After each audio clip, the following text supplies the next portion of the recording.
Oh. Okay, Lolo. Tao po! Tao po! Sino yan? Kartero ho, galing Maynila. May sulat kayo. Baka Sulat? kay Kuya Hep. Tuloy. Ah,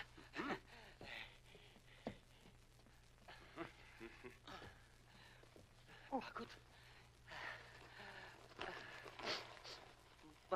Mukha ito, mabango yung... Mamaya na yun. Sulat muna. Sulat. Oh. Kuya Hep.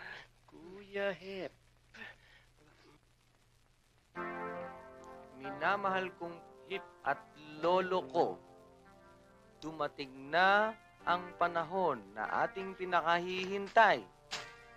Isa na akong ganap na headbanger star. Sabi ko na nga ba, sisikat ang kapatid nyo eh. Patuloy mo, masarap pakinggan. Patuloy mo. Maaari niyo akong sundan dito sa Maynila. Alam niyo ba, bukas pipirma ako ng isang malaking kontrata. Oh, ano ba ang iniintay nyo? Iintayin ko ang pagdating nyo rito. Nagmamahal, Hip. P.S. Alagaan niyong mabuti si Lolo.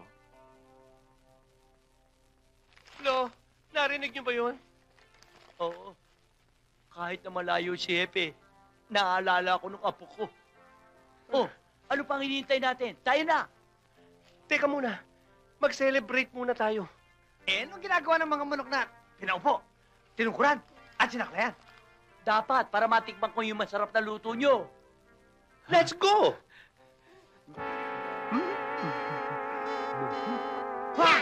Matutulungan kita sa problema mo. Kung gagawa ka ng paraan na magkaige at magkagustuhan ang mga anak natin. Naku, Luningning, hindi pwede ang gusto mo. Dahil si Fifi. Engaged na sa boyfriend niya, doktor. Kawawa naman si doktor. Eddie, sa kanya lang tayo magpagamot. O ano, payag ka ba sa kondisyon ko? Ha? Oo, sige. Payag ako, pero huwag mong kalimutan ang 5 milyon na inuutang ko, ha? Maaasahan ko yan. O, sige.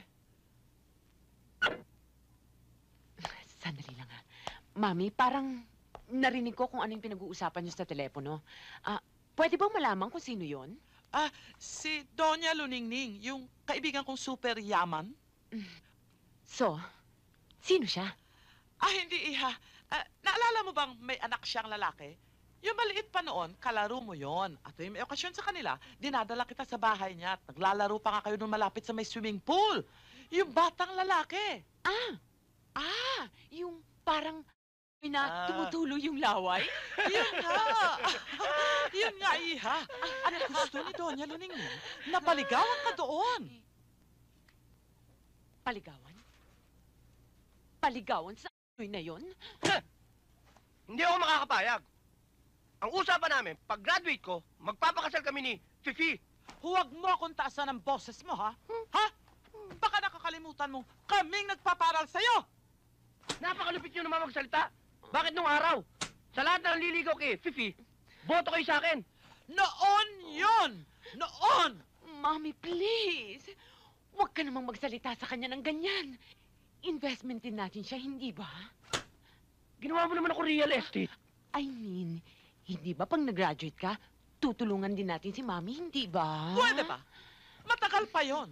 Ang pinakamalaking problema natin ay pag narimata ng bangko itong bahay at lupa natin. Saan tayo titira? Ha? Sa squatter? Sa squatter? At ikaw, hindi ka matatapos ng pagdodoktor mo kung doktor ang labas mo. Basta! Hindi ko matatanggap to. Ay, Hello, eto na pala Mami! galing mo eh. Eto na ako. Sumahod. Hey, John. Mahal, ibaba mo muna yan dito nang makapagpahinga. sinabi ko na sa'yo. Ay, niya na. Sweldo, bagong sweldo. Akin na yung pagkain. O, yan. Mabuti ilabas ko na ito na makapag-ahin na ako. Gutom na na ako eh. Mahal. Teka. Dahil pagkain? Mahal. Sa amin dalawa ni John. Ano ba yan? Yan. Oo. Mga libro? Oo. Bakit? This is good for the brain. That's right. Good for the brain, ha? Bayan mo, pag natapos yung project ko, yayaman tayo. Marami tayong mabibili. Hindi ko kailangan yung pagyaman mo bukas. Ang kailangan natin dito, Yung ngayon, pagkain. Anin ko yung mga libro na yan. Oo, bakit? Mami, anak. Mami, anak. Mami, mami mo. Ayan, libro mo. Ang anak ko naman sila mo. Pagkain. Mami, mga libro. Oh, ayan. Ayan.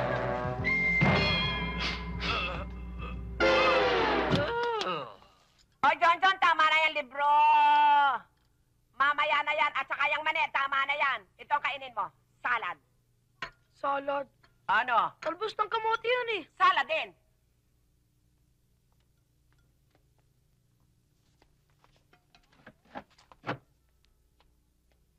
Okay? Huh? Taran! Aber, tingnan nga natin. May Malaki pagkain na isda yan. yan. Ayan. Uy, mainit pa. Malaki nga. Libro namin yun ah. Libro. Bakit niluto mo? O, ito tali. Mahilig din naman kayo magbababasa ng libro mag-ama eh. O, ayan. Sige. Lantakan na ninyo.